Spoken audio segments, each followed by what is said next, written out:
दोनों का अधिकार होता है। तो ठीक उसी प्रकार यदि बिहार से हम अलग हुए हैं तो बिहार में अगर 1932 के खतियान आधारित स्थानीय नीति तय है तो फिर झारखंड अगर उस स्थानीय नीति की बात करता है, मांग करता है, तो इसमें अगर आपत्ति हो रही है तो कहीं ना कहीं ये तो संदेश भी है कि आने वाली जो पीढ़ी है हमारा जो झारखंड का जनरेशन है उसे कहीं ना कहीं लोग हक अधिकार से वंचित रखना चाहते हैं। कुल मिलाकर आपका ये जो भाषा आंदोलन है उसमें बेरोजगारी एक अहम मुद्दा है। आप नियोजन नीति की भी साथ साथ ही बात करते हैं। आज ही आपने कुछ कागजात दिखाए, जी ये कहा, दावा किया कि कई ऐसे लोग हैं कि जिनके पास बिहार की भी नागरिकता है, झारखंड की भी नागरिकता है, उन्होंने आवासीय प्रमाण पत्र दोनों राज्यों में बना रखे हैं।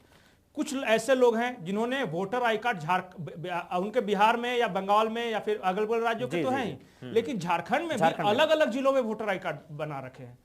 क्या है ये पूरा, क्या मामला है? देखिए, हमारी टीम, चूंकि हमने जब कहा कि ये लड़ाई संवैधानिक है तो हम लोग लिखित स्तर पर जाएंगे और इस दौरान चूंकि हमें तो पहले से अनुमान है कि झारखंड में एक बहुत बड़ी घुसपैठ हो रही है यहाँ की डिस्टर्बेंस के लिए, यहाँ की जल जमीन जंगल, यहाँ की जो अनुसूची 5 जिसमें झारखंड राज्य शामिल है उसे डिस्टर्बेंस करने के लिए एक बहुत बड़ी आबादी यहाँ घुसपैठ कर रही है, जो कि किसी भी स्तर से आपसे सही नहीं कर सकते। क्योंकि भारत इंडियन आर्टिकल आपका जो संविधान है उसमें स्पष्ट है कि भारत राज्यों का संघ होगा और राज्यों का संघ इसीलिए होगा कि सबकी अलग अलग पहचान है, अलग अलग अस्मिता है, अलग अलग परंपराएं हैं, तो उसको सुरक्षित रखना, उसे संरक्षित रखना ही भारत के संविधान का मूल कर्तव्य होता है। तो उसी क्रम में हमने काफी चीज खोज के निकाला जिसमें आपके सामने हम प्रेजेंट करना चाहेंगे। एक व्यक्ति हैं जिनका सरायकेला में जाति प्रमाण पत्र बना है। ऐसे लगभग लाखों मिलेंगे लेकिन हम एक के साथ आधार मानते हैं। नाम बताइए ना। हाँ, इनका नाम है सुमित कुमार शाह, राजेंद्र प्रसाद शाह पिता का नाम। ये सरायकेला से हैं और इनका फिर हमने और एक सर्च किया और हमें एक इसी शख्स का और एक जाति मिला जो मुंगेर से है। तो मुंगेर कहाँ है मैं उस पर भी नहीं पढ़ना चाहता हूं क्योंकि मैंने पहले कहा मेरी लड़ाई किसी राज्य से नहीं है जो गलत हो रहा है उससे, लेकिन ये जानता हूं कि मुंगेर झारखंड में नहीं है। झारखंड के 24 जिला मेरे दिमाग में सेट है,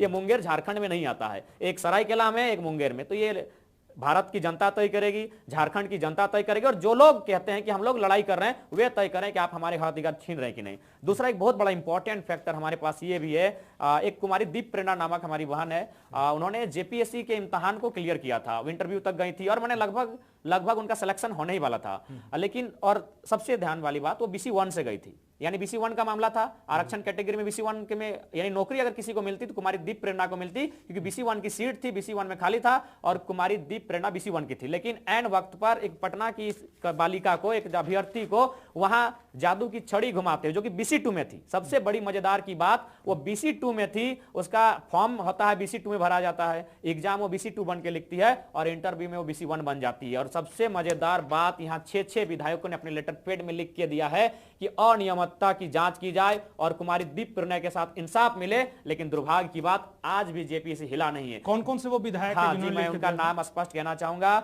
सबसे पहले हैं सूबे के मंत्री, शिक्षा मंत्री जगन्नाथ महतो, विधायक मथुरार प्रसाद महतो, विधायक जयप्रकाश भाई पटेल, विधायक अमित कुमार यादव और विपक्ष विधायक दल के नेता बाबूलाल मरांडी। इनके लेटर हेड से जारी होने के बाद भी अगर जू नहीं रेंग रहा है, जेपीएससी कुछ सुन नहीं रही है, तो एक आम आदमी का इस राज्य में क्या होता होगा ये आप और जनता तय कर सकती है। खास करके जेपीएससी की बात की, हम सिर्फ जेपीएससी जेएसएससी दोनों की बात कर रहे हैं, लगातार इस तरह के आरोप लगते रहे हैं। पहले तो भ्रष्टाचार के आरोप लगे कि पैसे लेकर नौकरी दे दी गई कुछ लोगों को, जो पहले जेपीएससी के चेयरमैन थे वो कहाँ हैं अभी सबको पता है।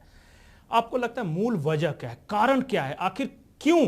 सबको पता है कि यहाँ क्या घपले हो रहे हैं, सबको पता है कि यहाँ के जो स्थानीय लोग हैं उनका हक छीना जा रहा है, नियमों में गड़बड़ियां की जा रही है, जो ऑलरेडी बना हुआ है, जो 5वीं अनुसूची की आपने बात की बना हुआ है, लेकिन फिर भी हक नहीं मिल पाता।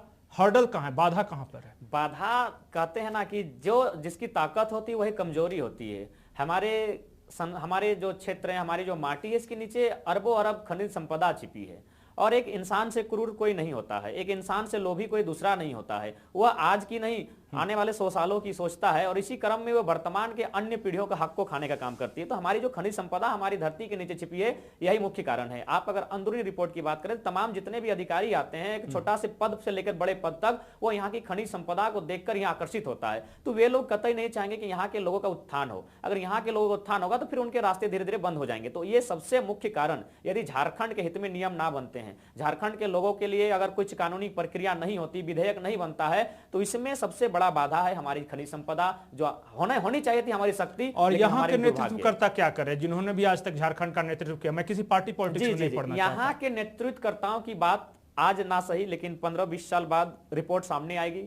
उस समय ये लोग पूर्व विधायक या पूर्व मंत्री कहे जाएंगे, उस समय ये रिपोर्ट आएगी कि झारखंड के फलाना विधानसभा के पूर्व विधायक का मलेशिया कनेक्शन, उसका दुबई कनेक्शन, ये चीजें सामने आएंगी। तो इनको यहाँ की सुख सुविधा से, झारखंड के यूथ के नियोजन से, झारखंड के लोगों के स्थानीयता से, उद्योग से, विस्थापन से कोई मामला नहीं है। ये लोग अपने अपने पद, पावर, प्रतिष्ठा और परिवार के लिए पूरी तरह फोकस कर रहे हैं। इसका प्रमाण है, आप यहाँ जनता, विशेषकर स्टूडेंट आज सड़कों पर हैं, वे लगातार आंदोलन कर रहे हैं, वैकेंसी क्रिएट कीजिए। वे लगातार सरकार से मांग कर रहे हैं कि आपने 5,000, 7,000 बात कहा था कि बीए पास को 5,000 देंगे और एमए पास को 7,000, लेकिन आप क्या कह रहे हैं? जब आपसे सवाल किया जा रहा है तो आप मुर्गी पालो, अंडा पालो, सुअर पालो जैसा माने बहुत बेहुदा बयान आप दे रहे हैं। तो ये स्पष्ट करते हैं, और साथ ही विपक्ष भी इस मामले में खामोश है। जबकि इसी विपक्ष को देखिएगा किसी अन्य मामले में विधानसभा में मांदर बजाने लगते हैं, नाचने लगते हैं, गाने लगते हैं, लेकिन नियोजन के मामले में, यानी स्टूडेंट की बात हो रही है, झारखंडी की बात हो रही है, इस मामले में पक्ष तो है ही, विपक्ष भी खामोश है। यानी इन्हें यहाँ के छात्रों के हित से कोई वास्ता नहीं। जरा कोई एक आरोप ये भी लगते रहे कि आपको चूंकि राजनीति में उतरना है इसलिए आप माहौल बना रहे हैं। अब मैं दूसरे की बात नहीं कर रहा हूँ, गीता श्री उरांव ने तो सीधे सीधे आरोप लगाया था कि आप आज सुबह भाजपा के संपर्क में हैं और टुंडी से आप चुनाव लड़ना चाहते हैं। पहला बात, अगर हम मान के चलिए अगर चुनाव में आते हैं तो क्या आपको लगता है कि हम एक जगह से अगर जीत के चले जाते हैं तो हम खुश रह पाएंगे? क्योंकि हम एक स्टूडेंट हैं, हम एक क्रांतिकारी, हम एक शहीद पिता के पुत्र हैं। हम तो व्यवस्था में परिवर्तन होने देखना चाहते हैं, और व्यवस्था में परिवर्तन कोई करे, एक निष्ठावान व्यक्ति जो जल जमीन जंगल से जुड़ा हो, आदिवासी मूलवासा की भावना की कद्र करता हो। दूसरा बात, गीता दी का हम अभी भी सम्मान करते हैं और कल भी करेंगे, क्योंकि वह एक स्त्री है और मुझे भी एक स्त्री ने उस समय परवरिश मेरा माने किया जब मेरे पिताजी का शहादत हुआ था। 1.5 साल, 2.25 साल, 1 साल, मुझे भी कंफर्म नहीं है, माने एक बहुत छोटा बच्चा था, मेरी उस समय आयु थी। तो अगर गीता दी का बयान है तो मैं उन्हें बड़े ही विनम्रता के साथ उनके बयान को खारिज करना चाहूंगा। सबसे पहली बात, उन्होंने झारखंड समन्वय समिति का गठन किया है, उस समिति के बैनर में मेरा फोटो क्या कर रहा है? यदि मेरा भाजपा राजसू से संपर्क है तो उस समिति के बैनर में आप जांच कीजिएगा, उस समिति के बैनर में अभी भी मेरा फोटो है। दूसरा बात, 18-19 को वे बैठक बुलाते हैं, उस बैठक में मुझे आमंत्रित फिर क्यों किया जाता है? तीसरी बात, उनका एक व्हाट्सएप ग्रुप चलता है, क्योंकि आज आंदोलन में ऑनलाइन की, डिजिटल इंडिया की, सोशल मीडिया की बहुत बड़ी भूमिका है, तो व्हाट्सएप के ग्रुप में आज भी हम ऐड हैं। ये 3 चीजें स्पष्ट करती हैं कि वे लोग चाहते हैं, आपदा में अवसर चाहते हैं, वे लोग चाहते हैं कि हम उनके साथ चले जाएं, उनके पीछे पीछे उनके साथ चले जाएं, और जब हम नहीं गए तो फिर हम बुरे हो गए। अगर हम चले जाते, ईमानदारी से कहते हैं, कल अगर उनके साथ चले जाते हैं तो फिर वे बयान को बदल देंगे कि जराम is a good boy, scholar, शिक्षाविद, पढ़ा लिखा लड़का, तेजतर्रार लड़का, ये सब बातें सुनने को मिलेंगी। लेकिन चूंकि हम साथ नहीं गए तो फिर हम अपराधी बन गए। अच्छा जयराम जी, एक और बात है कि आपने एक बहुत अच्छा उदाहरण दिया था जादूगोड़ा का देते हुए, ये बताया था आज के प्रेस कॉन्फ्रेंस में कि कैसे यहाँ की महिलाओं को मतलब प्रजनन क्षमता कैसे कम हो रही है और कैसे उन पे असर हो रहा है उनके स्वास्थ्य पे। ये क्या था पूरा मामला, जरा समझाएं। ये मामला आपका है 1967 से यहाँ यूरेनियम का खनन हो रहा है, 1967 से। यूरेनियम में एक रेडिएशन आता है, एक माने एक उत्सर्जित किरण आती है जो मानव के देह को नहीं अपितु लोहे को असर कर सकती है। हमारा शरीर तो कोमल शरीर है, वो लोहे पर असर कर सकती है, एक ऐसी किरण उस यूरेनियम से आती है।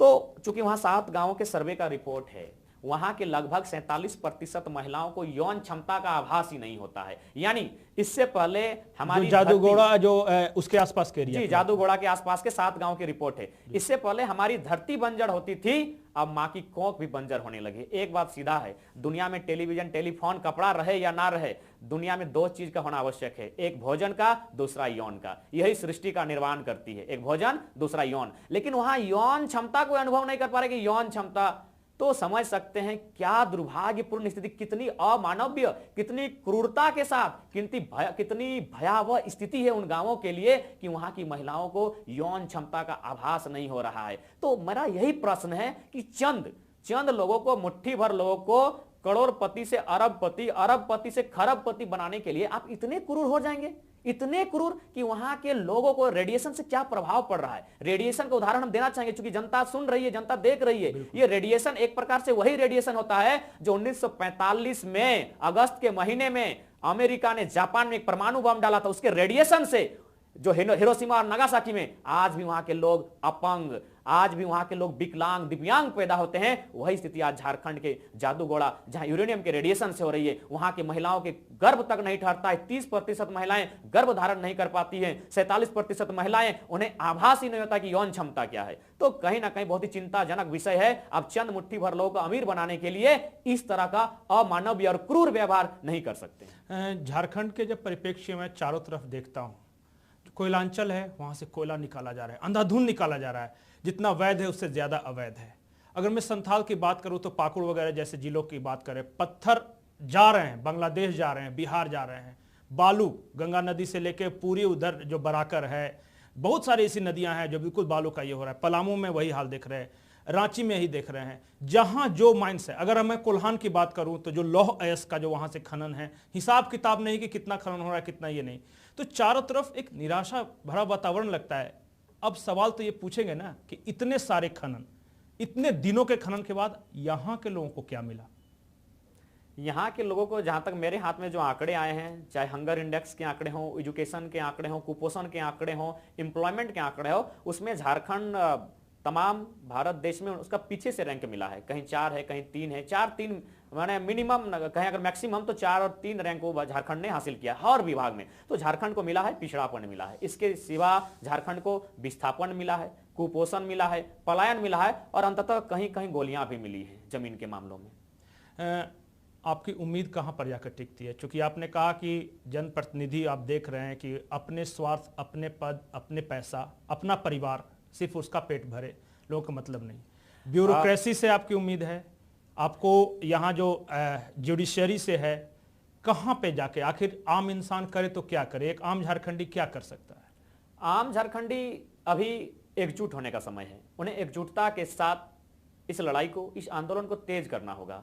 और एकजुटता के साथ ही संभव है, दुनिया ने तमाम क्रांतियों में अगर बदलाव आया है तो एकजुटता के साथ आया है। आज आवश्यकता है, आज व्यवस्था को, सत्ता के परिवर्तन की तो बात ही नहीं कीजिए, अब व्यवस्था को परिवर्तन की बात कीजिए। उसके लिए जो निष्ठावान यूथ हैं, उन्हें मेरा संदेश हमेशा रहता है, आज भी रहेगा, पहले वे कम से कम चीजों को समझें, वे उद्योग को समझें, नीतियों को समझें, अर्थव्यवस्था को समझें। एक पढ़े लिखे छात्र, मैक्सिमम पढ़े लिखे छात्र को राजनीति में आना होगा। आज देश में अगर आज मुझे से ही सवाल हुआ था कि आप ही क्यों, और इससे पहले 20 सालों में कोई क्यों नहीं आया, तो मैंने कहा कि हमसे अच्छे पढ़े लिखे लोग हैं। अरे हम तो धनबाद से पीएचडी कर रहे हैं, कोई मैंने बहुत दूर दूर विदेशों से पीएचडी करके आए हैं, लेकिन उनके सामने यही प्रश्न होता है कि पढ़े लिखे लोगों के लिए राजनीति नहीं है। वे लोग राजनीति को गंदा मानते हैं, दलदल मानते हैं, दूषित मानते हैं। और जो पढ़े लिखे होते हैं, ये तो मानना होगा, सच्चाई है, उसमें से 95% लोग अपने फ्यूचर को सेटअप करना चाहते हैं कि भैया आगे पीछे क्या होता है मतलब नहीं है, हिंसा हो ये हो, हमें मतलब नहीं, हमें अपना सेटअप करना है, तो इसीलिए कोई आया नहीं। लेकिन आज चूंकि मैं एक शहीद का बेटा हूं, मैं सामने आया हूं, और मैं संदेश यही देना चाहूंगा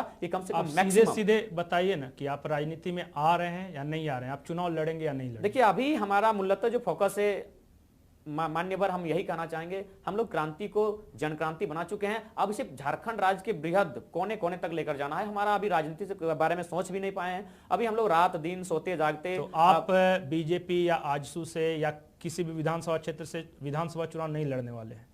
देखिए, फिलहाल अभी विधानसभा चुनाव से पहले हमारी तैयारी रहेगी इस आंदोलन को जन आंदोलन के रूप में, जन आंदोलन को बृहद आंदोलन बनाने की, जिससे कि जनता समझ सके कि आंदोलन आज जरूरी क्यों, जनता समझ सके कि व्यवस्था में परिवर्तन जरूरी क्यों। आज पंचायत चुनाव हो रहा है, आज वहां के लोगों को सरकार का मतलब ये भी नहीं मालूम है कि सरकार मतलब मुख्यमंत्री होता है। वे मुखिया को जानते हैं कि ये गांव की सरकार है, उनके लिए सरकार का मतलब होता है बीडीओ साहब, उनके लिए सरकार का मतलब है थाना प्रभारी, क्योंकि उनके सामने जाके बोलते हैं जी हुजूर काहे बुलाए हैं, मेरा काम अभी तक नहीं हुआ है। तो जी हुजूरी करना यानी उनके लिए सरकार वही है। तो इसलिए पहले जनता को जानना होगा, उन्हें मैं जनाने निकला हूं कि आज मुद्दा क्या है और इन मुद्दों में सच्चाई क्या है। अगर मुद्दों के साथ नहीं लड़ते हैं तो हमारा नुकसान क्या होगा, नुकसान बहुत बृहद होने वाला है जिसकी कोई भरपाई नहीं कर सकता। जो आप जो मुद्दे उठा रहे हैं वही बात तो हेमंत सोरेन भी कहते हैं ना। उन्होंने भी एक हिंदुस्तान टाइम्स को दिए इंटरव्यू में कहा था कि जो भोजपुरी भाषी हैं या मगही भाषी हैं, उन्होंने यहाँ के लोगों पर अत्याचार किया।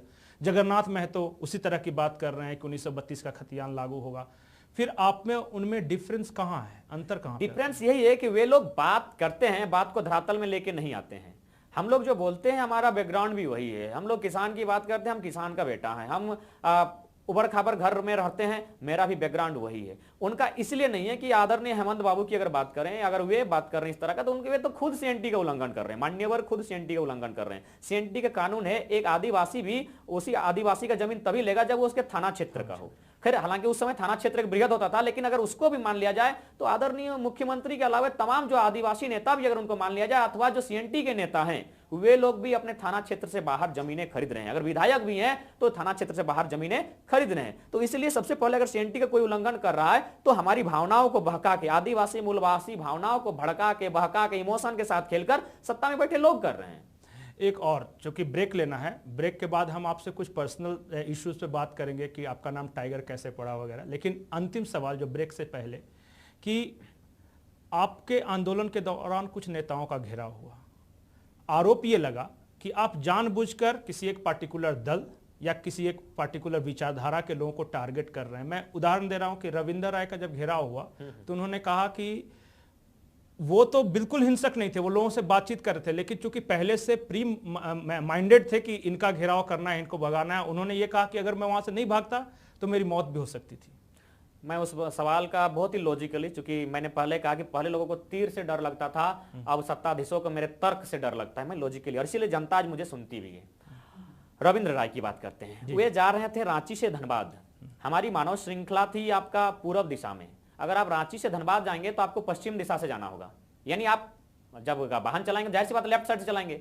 और अगर इस दिशा से हम देखें तो हमारा जो मानव श्रृंखला था वो राइट साइड में था, तो वो लेफ्ट में आराम से जा सकते थे। लेकिन वे उन्होंने क्या किया, उन्होंने मुद्दा, बल्कि वहां भीड़ में भंजाने के लिए अपना चेहरा, वे पब्लिकली स्टैंड बनने के लिए, हीरो बनने के लिए चले जाते हैं। जी हाँ, मैं वहां नहीं था, लोगों ने बताया। रविंद्र राय को प्यार से लोगों ने कहा कि सर आप इधर से चले जाइए, कोई दिक्कत नहीं। उनको रास्ता भी दिखाया कि आप यहां से आराम से जा सकते हैं, आपको हम लोग साइड भी दे रहे हैं। लेकिन बोले नहीं, नहीं, हम भी लोकल हैं, थोड़ा जनता से मिल लेते हैं ना। ये वो होता है कि भीड़ देखने के बाद अपने आप को उतार देना, नेताओं को जोश आ जाता, नेताओं को जोश आ जाता, क्योंकि था काम किसी और का था, नाम कोई और करता। तो भीड़ देखने के बाद माननीय पूर्व सांसद महोदय चमकने के लिए वहां पहुंच जाते हैं। वो अभी तक ठीक है, लेकिन ये चीज आपको मानना होगा, वहां स्पष्ट बार बार अनाउंसमेंट हो रहा था कि कोई भी लोग अगर आते हैं स्वागत है, माटी बन के आइए, किसी कोने में हाथ पकड़ के खड़ा रहिए। जिस प्रकार मानव श्रृंखला में अन्य लोग खड़े हैं, आप पॉलिटिकल टैग, पॉलिटिकल झंडा लेके नहीं आएंगे। उनकी गाड़ी में झंडा था, लोगों ने कहा इसको हटाइए, उन्होंने विरोध किया। फिर बात होने लगी तो उनका बॉडीगार्ड, थोड़ा चूंकि भाई सांसद, पूर्व सांसद रह चुके हैं, प्रदेश सदस्य रह चुके हैं, एक थे बाहुबली हैं,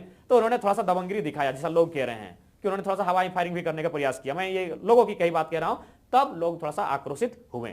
अगर रविंद्र राय, अगर वे अपने रूट को फॉलो करते, सिर्फ रूट को, जो उनका रूट था, जो पश्चिम दिशा की रूट थी, तो वे आसानी से रांची से धनबाद जा सकते थे। क्योंकि मैं, हमारी मानव श्रृंखला का एकमात्र उद्देश्य था जनता के माध्यम से, एक श्रृंखला के माध्यम से सरकार को। आरोप और लगता रहा है जो कि माननीय जगन्नाथ महतो ने लगाया। उन्होंने सवाल किया कि आखिर इस आंदोलन के लिए फंडिंग कहां से आ रही है, और उन्होंने इशारा यह किया कि ढुल्लू महतो से शायद आप लोगों को पैसे मिल रहे हैं। ये जगन्नाथ महतो का आरोप। तो जगन्नाथ महतो जी को आराम से कहिए, और उनको कहिए कि कुछ दिन पहले वो वीडियो वायरल हुआ होगा, देखिएगा, धरना रणधीर वर्मा चौक का, और उसमें जो हमारे विधायक जी हैं ढुल्लू महतो, उनकी नीतियों, पहले बात, मैं किसी व्यक्ति का विरोधी नहीं हूं, इस बात को मैं क्लियर करना चाहूंगा। ढुल्लू महतो की कुछ नीतियां हैं जिनका जनता विरोध कर रही थी, मैं उस आंदोलन में पहुंचा हुआ था। तो अगर वे फंडिंग करते, सवाल जवाब करता हुआ एक वीडियो वायरल हुआ था, जी आपने भी देखा होगा, और लाखों व्यूअर्स हैं उसमें, ऐसा बात नहीं है। और उसमें पीछे टैग भी लगा था कि मैंने ढुल्लू महतो का ही नाम का वहां जिक्र हुआ था। तो मैं उनकी नीतियों के पटापेक्ष में, उनके नीतियों के विरोध में जब जनता गई तो मैं वहां शामिल हुआ हूं। तो इसलिए काफी दिनों से अस्वस्थ हैं, पहले उनके स्वास्थ्य की कामना करते हैं, थोड़ा सा कहीं ना कहीं